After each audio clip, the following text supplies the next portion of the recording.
السلام عليكم ورحمة الله وبركاته. الحمد لله وكفى وسلام على عباده الذين اصطفى.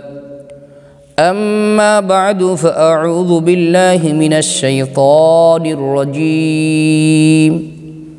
بسم الله الرحمن الرحيم. فاذكروني أذكركم واشكروا لي ولا تكفرون. صدق الله المولانا العظيم. সম্মানিত দিনী ভাই ও বোনেরা, তো আপনারা আশা করি কেমন আছেন? আশা করি আল্লাহ সুবহানাহু ওয়া তাআলার রহমতে সকলেই ভালো আছেন। আমিও আল্লাহ সুবহানাহু ওয়া তাআলার রহমতে খুবই ভালো আছি, আলহামদুলিল্লাহ। সম্মানিত দিনী ভাই ও বোনেরা, তো আজকে আপনাদের মাঝে একটি গুরুত্বপূর্ণ বিষয় নিয়ে আসলাম। বিষয়টি হইতেছে বালা মুসিবত থেকে, যে কোনো বিপদ আপদ থেকে বাঁচিবার জন্য কোরআনী আমল। যে কোনো প্রকারের বিপদ আপদ হতে পারে, যেমন আপনার সংসারে অভাব চলতেছে, এটাও একটা মুসিবত। আপনার ফ্যামিলির মধ্যে কেউ অসুস্থ, এটাও একটা মুসিবত। আপনি যে কোনো বিপদের সম্মুখীন হবেন, যে কোনো মুসিবতে পড়ে যাবেন, তখন এই বালা মুসিবত দূর করার জন্য আজকের এই আমলটি আপনি করবেন ইনশাআল্লাহ। আল্লাহ তাআলা জাল্লা শানুহু আপনার বালা মুসিবত আল্লাহ তাআলা মুহূর্তের মধ্যেই দূর করে দিবেন ইনশাআল্লাহ। এর জন্য একটা আমল হইতেছে যখন বিপদের সম্মুখীন হব তখন করব।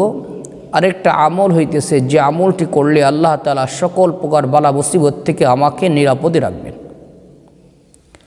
এক নম্বর, যে আমলটি প্রতিদিন করলে আল্লাহ তাআলা সকল প্রকার বালা মুসিবত থেকে আমাকে আপনাকে হেফাজত করবেন, এই আমলটা আগে আমরা শুনি এবং আমল করার নিয়তে শুনবো ইনশাআল্লাহ। আনোয়ার শাহ কাশ্মীরি রহমতুল্লাহি আলাইহি তার কিতাবের মধ্যে এনেছেন এবং অন্যান্য কিতাবের ভিতরেও এই আমলটির কথা এসেছে। যে ব্যক্তি ফজরের নামাজের পরে এই তাসবিহগুলো 100 বার পাঠ করবে, আল্লাহ তাআলা জাল্লা শানুহু তাকে সকল প্রকার বিপদ আপদ থেকে নিরাপদে রাখবেন।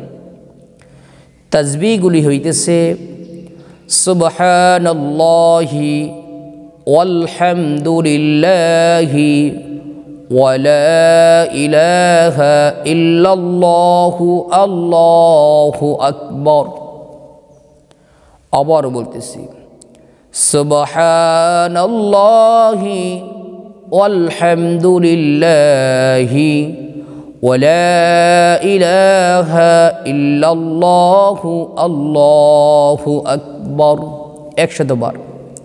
প্রতিদিন সকালে যে ব্যক্তি 100 বার পাঠ করবে, আল্লাহ তাআলা সকল প্রকার বিপদ আপদ থেকে তাকে নিরাপদে রাখবেন।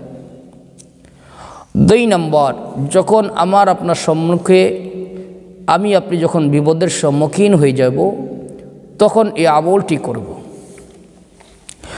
ফজরের নামাজের পরে অথবা এশারের নামাজের পরে অথবা মাগরিবের নামাজের পরে অথবা যে কোনো সময় অজু করব, অজুর সহিত কিবলামুখী হয়ে বসে কয়েকবার ইস্তেগফার পাঠ করব, কয়েকবার দুরূদ ইব্রাহিম পাঠ করব।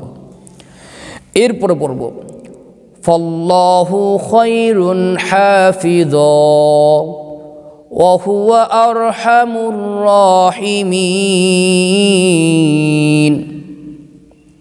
আমি স্ক্রিনেও দিয়ে দিব, কয়েকবার পড়ব ফাল্লাহু খায়রুন হাফিযা ওয়া হুয়া আরহামুর রাহিমিন।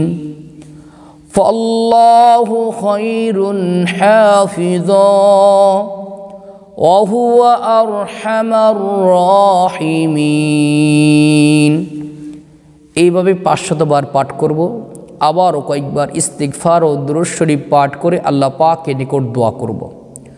1 নম্বরে যে আমলটি বলছিলাম, এটা নিয়মিত করার জন্য 2 নম্বর যে আমলটির কথা বললাম এটা হলো যখন বিপদের সম্মুখীন হয়ে যাইবেন, এই আমলটি কতদিন করবেন? 1 থেকে 7 দিন।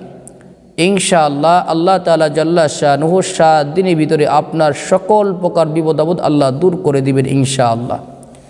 আপনি মামলা খেয়েছেন, মিথ্যা মামলা খেয়ে হয়রানি শিকার হইতেছেন, কোনো জালেম আপনার উপরে জুলুম করতেছে, পারিবারিকভাবে আপনি বিপদের সম্মুখীন হয়ে গেছেন, অশান্তির ভিতরে আছেন, আপনি আমলটা করে দেখেন ভাই, আল্লাহ তাআলা দেখবেন আসানের সাথে আপনার বালা মুসিবত আল্লাহ দূর করে দিবেন ইনশাআল্লাহ। আল্লাহ তাআলা জাল্লা শানুহু আমাদেরকে দুনিয়ার যে কোনো সমস্যার সম্মুখীন হলে কোরআনে আমল করার তৌফিক দান করুন, আমিন।